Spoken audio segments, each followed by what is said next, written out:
Okay, so someone sent this in, and it's really something. It's something else, yeah. It's a document, and, well, basically it's the phrase poopy poopy repeated thousands of times. Yeah, I mean, thousands, it just goes on and on. And, well, honestly, when we first saw it, we kind of laughed, right? Yeah, we do not. It's so ridiculous. But then the more we thought about it, the more we realized, well, this is actually kind of fascinating. Totally, like, what's going on here? What is this thing? So we're calling this a deep dive, and that's what we're going to do today. We're going to deep dive right into poopy poopy and see what we can learn from it. Yeah, because, well, it might seem silly, but even something this simple can raise some big questions. Huge questions about meaning and interpretation and, like, what even is communication? Right. Like, how do we even begin to make sense of something like this?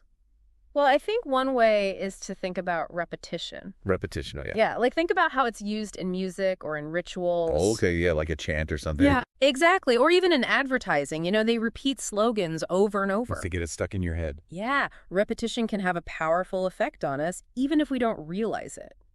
So you're saying this document, even though it's just poopy poopy, it could still be tapping into something. It could be, yeah, something primal, something that bypasses our logical thinking. And goes straight to our subconscious. Yeah, and, you know, there's this psychological phenomenon called semantic satiation. Semantic satiation. Yeah, have you ever, like, repeated a word over and over until it loses its meaning? Oh, yeah, totally. As a kid, I used to do that all the time. Yeah, everyone does it, and it's basically what happens with this document. We're just bombarded with poopy poopy so much that it stops making sense. Right, it's like the document is deliberately trying to short-circuit our brains. Wow, and you know what else strikes me? Like, just visually, the way the repetition creates this pattern on the page. Absolutely, it's almost hypnotic. Yeah, and that visual aspect, Yeah. it makes me wonder, does it change how we perceive the words themselves?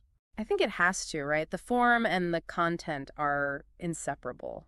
So even though the content is static, the way it's presented can still influence its meaning. For sure, it's like the document is a chameleon. It adapts to how you look at it.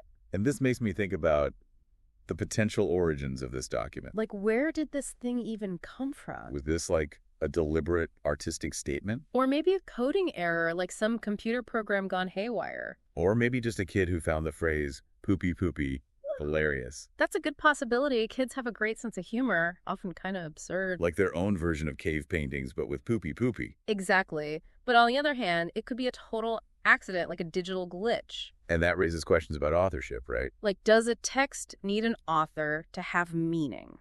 Can something be art by accident? Deep questions, and we've got this strange document that could be any of those things. A child's amusement, a digital glitch, Yeah. or a piece of avant-garde art. But no matter its origin, it's making us confront our assumptions about art and meaning. It's mocking our need to make sense of the world, in a way. And yet here we are, trying to find meaning in poopy poopy. We can't help it. We're meaning-making creatures. It's what we do. And maybe that's the point. Maybe the meaning lies in the search itself. It's a reminder that we're all just trying to make sense of things, even when those things are utterly ridiculous. Exactly. And, you know, all of this brings us to the psychological aspect of this whole experience. Like what's happening in our brains when we encounter this relentless repetition. And that's exactly what we'll be diving into right after this quick break. So we were talking about the psychological effects of this poopy poopy document. Yeah, like what's actually happening in our brains when we read it. Think about how our brains work. They're always looking for patterns. Right, trying to make sense of the world. Exactly. And usually when we see a word, our brain recognizes it, assigns meaning. Okay, but what happens when you see the same word, like 1,000 times? That's when things get interesting, because that process starts to break down. You mean like our brains get tired of seeing the same thing over and over? Kind of. It's like our brains are saying, okay, I got it, poopy poopy, move on. Like no need to keep processing it. It's not new information. Exactly. And that's when the word starts to sound weird. It loses its meaning.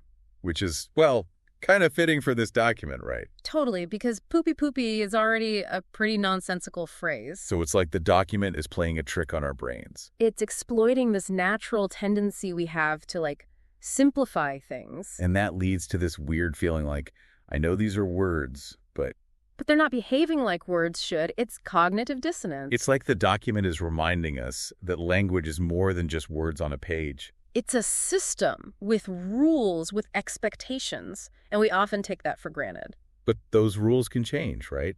like different cultures have different rules. Absolutely. Imagine someone from a different culture reading this document. They might interpret it completely differently than we do. Exactly. And that brings in another layer, the whole cultural aspect of language. So it's not just individual psychology. It's about how we, as a society, make meaning.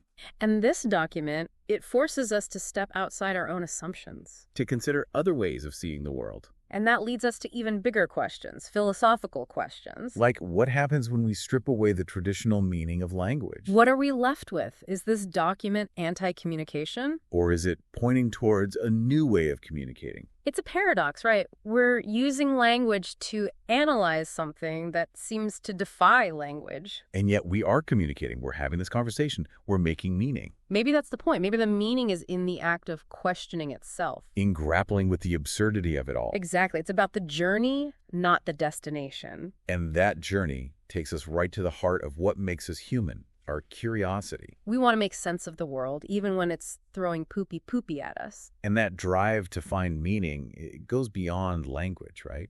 Absolutely. We see it in art, in music, in the way we try to understand the universe. We're always looking for patterns, for connections, for order in the chaos. And sometimes the most interesting things happen when we find something that disrupts that order. Like this document, it's shaking things up, making us rethink our assumptions. And, we've talked about the psychology, the philosophy, but there's one more thing. The aesthetics, right. Right. Like, can we find beauty in this document? Even though it's not beautiful in the traditional sense, yeah, that's a great question. And we'll tackle that right after we take a quick moment to reflect. Okay, so we've talked about psychology, we've talked about philosophy, and now we're on to aesthetics.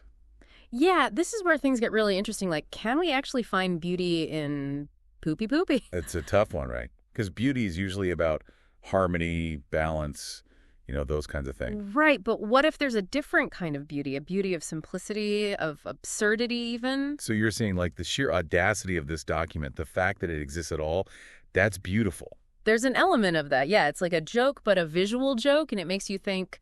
And remember how we talked about the visual pattern, the repetition creating this like texture on the page? Exactly. It's almost like a minimalist artwork, stripping language down to its bare essentials. It's making me think of those modern art pieces, just a single color on a canvas. And at first you're like, what's the big deal? But then you start to see the nuances. The way the light hits it, the texture of the paint, it's all about those subtle details. And with this document, the brush strokes are the words, and the canvas is the page. It's so simple, so repetitive, and yet it's still somehow engaging. It's playing with our expectations, daring us to find meaning in the meaningless. And maybe that's where the beauty lies, in the act of searching, of questioning, of challenging ourselves. It's a reminder that art can come from anywhere, even from the most unexpected places. So we've come a long way from laughing at poopy to pondering its deeper meaning.